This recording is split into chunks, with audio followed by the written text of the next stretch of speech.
What is calculus എന്ന്. എൻ്റെ first ever interview experience പറഞ്ഞു തരട്ടെ. ഞാനൊരു പതിവ് പോലെ ഒരു ബ്രിട്ടീഷ് കരിക്കുലം സ്കൂളിൽ പോയി. ആ സ്കൂളിൽ ചെന്നപ്പോൾ എന്നോട് ചോദിച്ചു, മോളെ മാത്സ് എടുക്കുമെന്ന് ചോദിച്ചു. മോളെ മാത്സ് ഞാൻ മാത്സ് എന്ന് ചോദിച്ചു. അപ്പോൾ ഞാൻ ഓക്കെ ടേക്ക് എന്ന് പറഞ്ഞു. കാരണം ഞാൻ വിചാരിച്ചാൽ വീട്ടിൽ വന്നിട്ട് റെഫർ ചെയ്തിട്ട് ചെയ്യാം എന്നുള്ള മൈൻഡ് സെറ്റിലായിരുന്നു. അപ്പോൾ കുറച്ച് കഴിഞ്ഞിട്ട് അവരോട് പറഞ്ഞു, U gonna have A interview within few minutes എന്ന്. ഞാനിതാ ഇങ്ങനെ കഷ്ടകാലത്തിന് ആ സമയത്ത് ഫോണിലാണ് ഇൻ്റർനെറ്റും ഇല്ല, അറ്റ്ലീസ്റ്റ് എന്തെങ്കിലുമൊക്കെ നോക്കാമെന്ന് വിചാരിച്ചു. അങ്ങനെ അവൻ എന്നെ ഇൻ്റർവ്യൂവിന് വിളിച്ചു.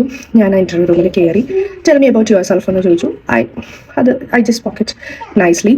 പിന്നെ അവർ എന്നോട് ചോദിച്ചത് വാട്ട് ഈസ് കാൽക്കുലസ് എന്ന്. എൻ്റെ മൈൻഡിൽ ഉണ്ട്, ലൈക്ക് എൻ്റെ ബ്രെയിൻ പറയുന്നത് ഇറ്റ്സ് കാൽക്കുലേഷൻസ്, ഓൾജിബ്രിക് എക്സ്പ്രഷൻസ് അങ്ങനെ സംഭവം. പക്ഷേ എൻ്റെ മനസ്സ് പറയുന്നത് വെച്ചാൽ അറിയില്ലെങ്കിൽ അറിയില്ല എന്ന് പറഞ്ഞോളൂ. വേറെ ആരും എന്നോട് പറഞ്ഞിട്ടുണ്ടായിരുന്നു ഇതേപോലെ ഇൻ്റർവ്യൂവിന് പോകുമ്പോൾ അറിയില്ലെങ്കിൽ അറിയില്ല എന്ന് തന്നെ പറയണം.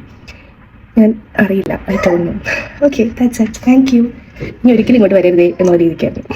അതാണ് എൻ്റെ ഫസ്റ്റ് അവർ ഇൻ്റർവ്യൂ എക്സ്പീരിയൻസ്. അതിനുശേഷം ഞാൻ എൻ്റെ ഇൻ്റർവ്യൂവിന് പോകുമ്പോൾ അല്ലെങ്കിൽ ചുമ്മാ CV ഡ്രോപ്പ് ചെയ്യാൻ പോകുവാണെങ്കിലും സ്പോട്ട് ഇൻ്റർവ്യൂ പ്രതീക്ഷിച്ചിട്ട് തന്നെയാണ് പോകുന്നത്. സോ എനിക്ക് നിങ്ങളോട് തന്നെയാണ് പറയാനുള്ളത്, സ്പോട്ട് ഇൻ്റർവ്യൂ പ്രതീക്ഷിച്ചിട്ട് തന്നെ പോകും. If you are ready to take any subject, then എല്ലാ സബ്ജക്റ്റിൻ്റെ ബേസിക് നോളജ് അറിഞ്ഞു വയ്ക്കാം, എന്നിട്ട് പോകാം.